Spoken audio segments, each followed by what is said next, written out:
hear me? This is Captain Redvine, calling Cassandra.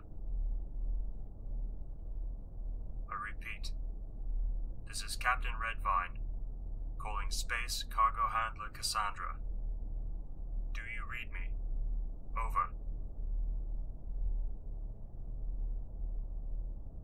This is Captain Redvine. To any of the crew of Space Cargo Handler Cassandra. Do you read me? Over. This is Captain Redvine, calling. Oh, thank God. I read you, Cassandra, loud and clear. Which of the crew is this? Oh, it is good to hear your voice. I'm glad you're still alive. It is vitally important that you do not turn off this radio. Just keep listening. Just hear me out. Look, I know what you think you saw. We all saw it. What happened in the hydroponics section. I know it looked suspicious. I can explain. No, I'm not dead. Obviously, or we wouldn't be having this conversation. Yes, you threw me out the airlock 12 hours ago. Well, it was 11 and some small change, but who's counting, right? Anyway, just listen, alright? I'm on my way back to the ship.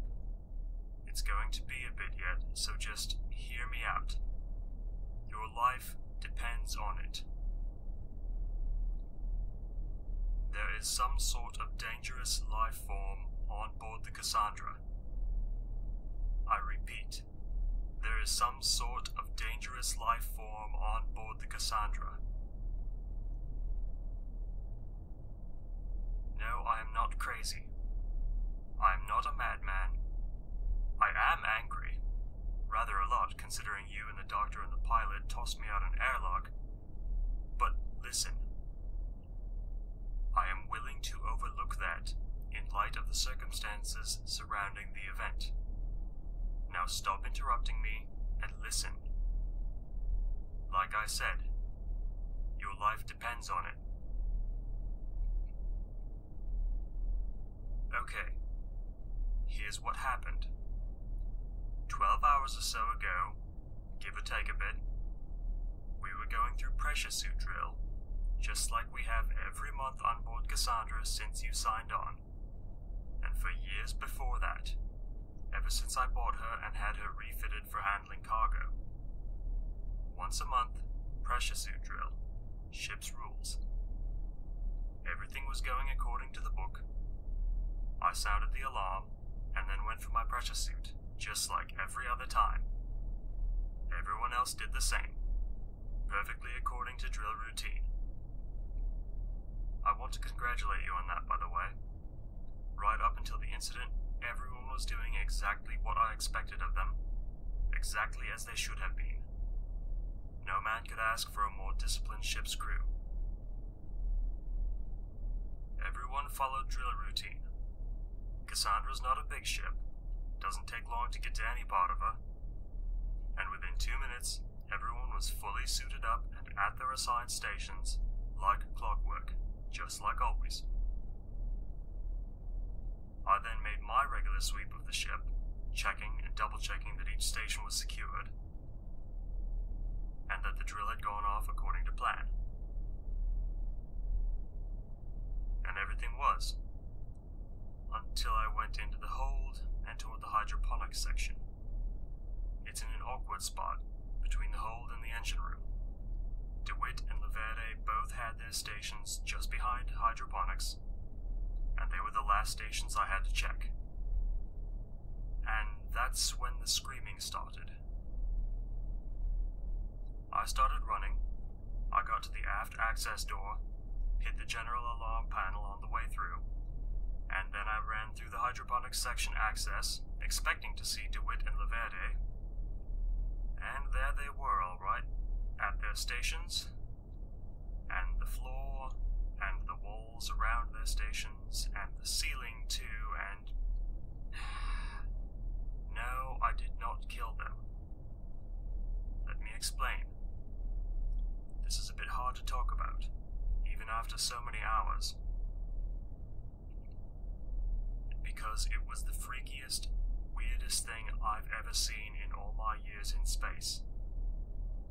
I've never seen an explosion do that to a person, nor a pressure leak in a suit, nor a ruptured air tank, nor anything else. They had just exploded. Like something inside their bodies had just shredded them and slung the bits all over the corridor. Except that they were still moving. The parts of DeWitt that must have once been the torso were wriggling somehow. I'm not even sure it was the torso. It was all just meat at that point. There were little red tendrils moving around in it, and at first I didn't know what to think. I just stood there carping at it. Then the tendrils got larger, and the whole fleshy mass just suddenly swapped end for end and came at me. It just swarmed across the floor, all those red tentacles, and it was growing more of them, and it leaped on me. I was barely able to get my arms up in time to grab it, and I guess it wasn't expecting that. I threw it back as far as I could and fumbled around for something, anything to use as a weapon. The only thing I had within reach was a pressure suit air tank. Probably Laverde's spare tank, now that I think of it, judging by the color. It must have come loose when that thing did what it did to them. So, I grabbed the tank by the nozzle, and when the thing came at me again, I struck out at it. It fell onto the floor on top of what was left of Laverde, and I hit it again. I must have stunned it somehow then, because it was moving so much slower all of a sudden, without that hellish speed that had nearly let it get me the first time. I hit it with the air tank again, and again, and again, and I beat that thing to a bloody, unrecognizable pulp. I was practically beside myself with fear and terror and the pure need to survive. That thing had killed 2 of my crew, and nearly killed me, and I meant that it should not have a chance to keep at it. And then I collapsed, exhausted and shuddering, onto the gore-strewn floor. And then Laverde's suit helmet rolled over and looked at me. There was another one of those things inside it. I could see the tentacles writhing around behind the faceplate, and then it oozed and slithered out of the helmet and disappeared into the hydroponic section. And I think I must have blanked out for a moment then. And that's how you found me. You and Bruno and Dr. Schwartz, when you all came charging in from your stations forward. And all I could make out in my daze was Bruno screaming something about a murderer, and Doc Schwartz shouting at Bruno to sit on me. And almost before I knew what was happening, you and Bruno were sitting on me, and the good doctor was taping my arms and my legs together with suit repair tape. Then the 3 of you were hustling me down the corridor towards the airlock. I can only assume the sight of what had happened back there caused all 3 of you to take leave of your senses. I can't really say now that I blame you. I know none of you hold any animosity towards me, not really. Even Bruno, who's grumpier than most pilots I've known, isn't that hateful. Not enough to help throw a man into space without hearing him out first, I mean. So I can only assume that all 3 of you went mad. And I truly hope for your own sake, and for theirs, that you have once again recovered yourselves and can listen to reason. And as I told you before, I am willing to overlook all of it, if you will just help me get us all through this. We'll tell the authorities the truth of what happened to DeWitt, and Laverde, and the rest of what we're going to do once I get back inside, but not a solitary word about you three marching me down to the airlock and giving me the old heave-ho. I won't even write about it in my diary. Thank you. I'm glad we can put this little misunderstanding behind us. By the by, I'll bet you're wondering how I'm even alive after all this time outside the ship, and how I could possibly be on my way back, considering the dog Schwartz had me hogtied with suit tape, and I've been out here the better part of 12 hours now. Well, that's pretty simple to explain, really. Remember that cargo run we made between Galatea and Proteus? That year we were on the Neptune orbital station? Of course you do. That was the run where I had to go outside to do some work on the hull. And some way or other I got knocked loose of my tether, knocked pretty hard really, and went flying off into the void. And remember how it took the crew nearly 6 hours to jockey the ship through that debris field to get close enough to fire a new tether out to me? Well, ever since that little incident, I've been deadly afraid of working outside the hull. I don't mind telling you that. Pressure suits are all fine and good, but vacuum work scares me silly. Well, when we got back to Galatea, I had a mining engineer refit my pressure suit with an ultra-pressure air tank, and another to act as a spare, plus one of those little suit propulsion rigs the asteroid miners have belted to their mining suits. Feeds off the main air tank, and has some pretty decent push to it too. So, my suit, when fully charged, carries about 16 hours of air, instead of the usual 6. Now, you people weren't messing around when you heaved me out, and it took me a bit to get myself stopped once I got loose from the suit repair tape restraints. Suit repair tape is a wonderful thing. Very hard to puncture, or peel off and vacuum. But it rips wonderfully easy. Useful quality, that. Anyway, I did get myself freed and used almost 3 hours of my air supply stopping myself tumbling, getting reoriented, and getting myself headed back this way. It's damned lucky that no one had the bright idea to fire the Cassandra's engines. With the ship just coasting, the only velocity I had to kill off before backtracking was my own. I've got maybe an hour of suit air left, I guess, but I'll be back on board long before that. And we need to plan for that. Where are you at in the ship? Crew quarters. Good. Just behind the control bridge. And about as far forward as you can get.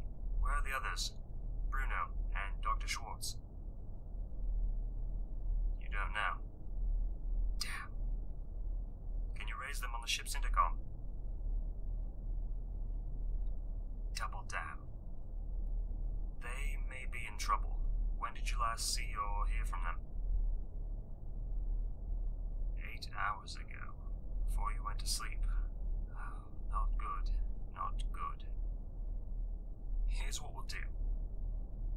You're going to need to get into your pressure suit. We may have to vent the ship. I'll know for sure once I get back inside.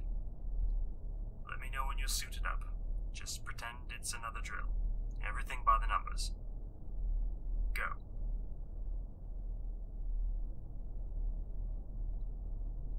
I'm almost to the after airlock hatch. I figured I went out that way. I might as well come back in the same way, yeah? I'll be there in about 2 minutes. Suited up? Good. Here's what you're going to do. Just outside the crew quarters, in the corridor that leads from the control bridge to the mess hall and then out to the hold, there's a floor access panel. It's about 3 feet down the corridor towards the bridge. Go to it and raise it up. There's a maintenance shaft underneath. Now, it goes a bit forward and comes up in the bridge floor, but we don't want that. You want to go towards the after part of the ship. It's a bit of a snug fit in a pressure suit, but you can make it. The important thing is to make sure you're going down it head first. guess you have to use the maintenance shaft. I'm pretty sure that thing is still in the hydroponics section, and due to inconvenient shipbuilding and design, the only route through Cassandra from the hold to the after airlock is through hydroponics and the engine room. Except for the maintenance shaft. That runs just inside the hull, where Cassandra's keel would be if she had one. Runs inside the hull, completely bypassing everything in the ship except for a few other access panels, with nothing leading into hydroponics. There are pressure bulkheads near each of the vertical access shafts, but you don't need to worry about them. I can remotely open the one by the airlock corridor for you. Alright, into the hallway. Lift off the floor panel, and in you go. Open the pressure bulkhead and drop down. Stick your feet into the section towards the bridge, get your head pointed aft, and go. I'm in the after airlock. Now. Got it. Not a moment too soon either. Cycling airlock. Opening outer hatch. Alert. Alert. Number 2 airlock in use. Number 2 airlock in use. Please keep all pressure bulkheads sealed. Keep going, shipmate. We'll get through this yet. Closing outer hatch. Cycling airlock.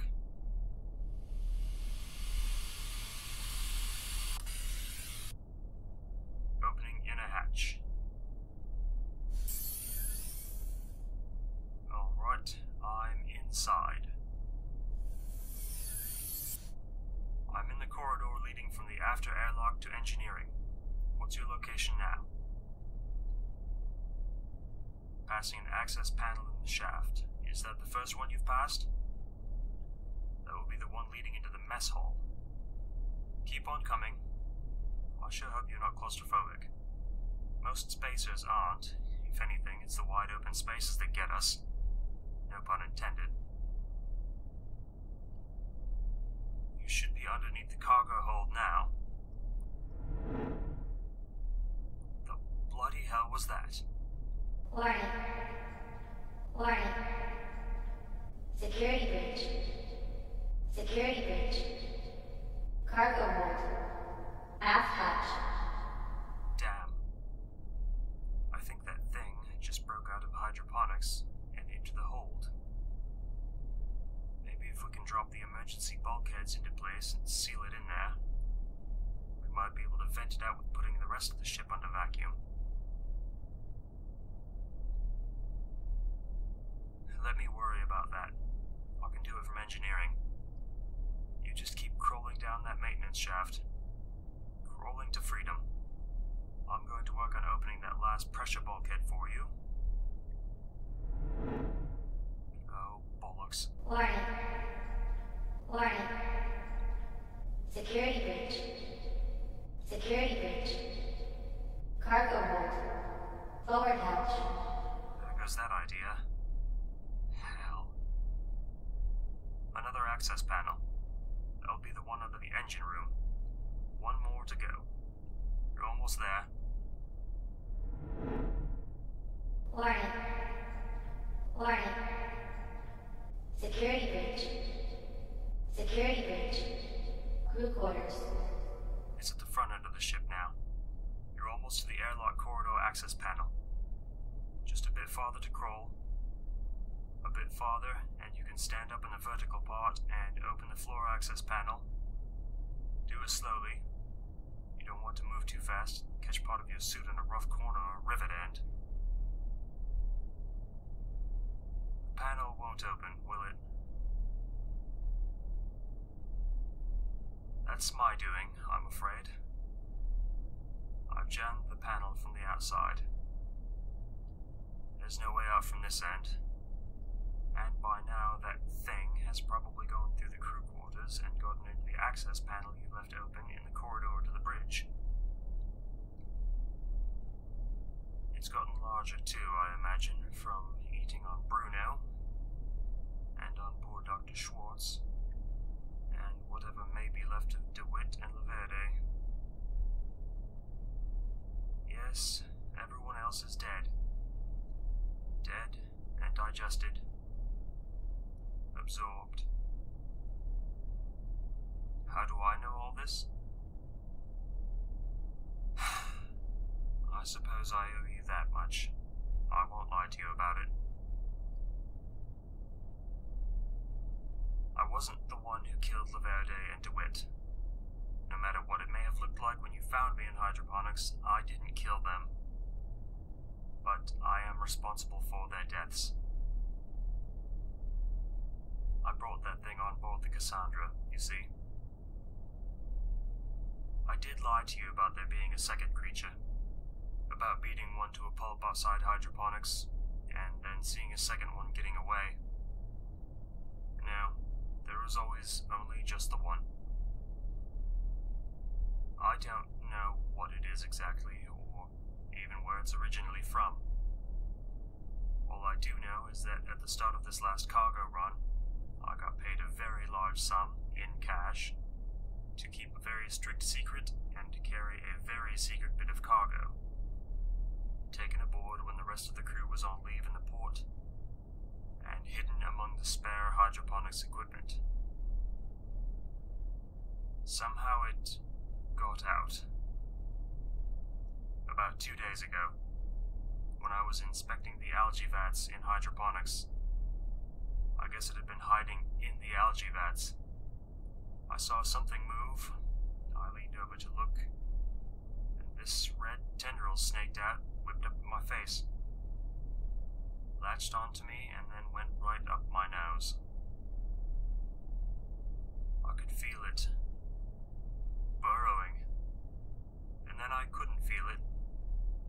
I could hear it in my head. It spoke to me, not with words, but I knew what it wanted. It wanted to use me, to help it do all of this. No, I don't know why. None of this makes any sense, but the thing in my head has me linked somehow to the larger part of the whole organism. Like a remote control, almost.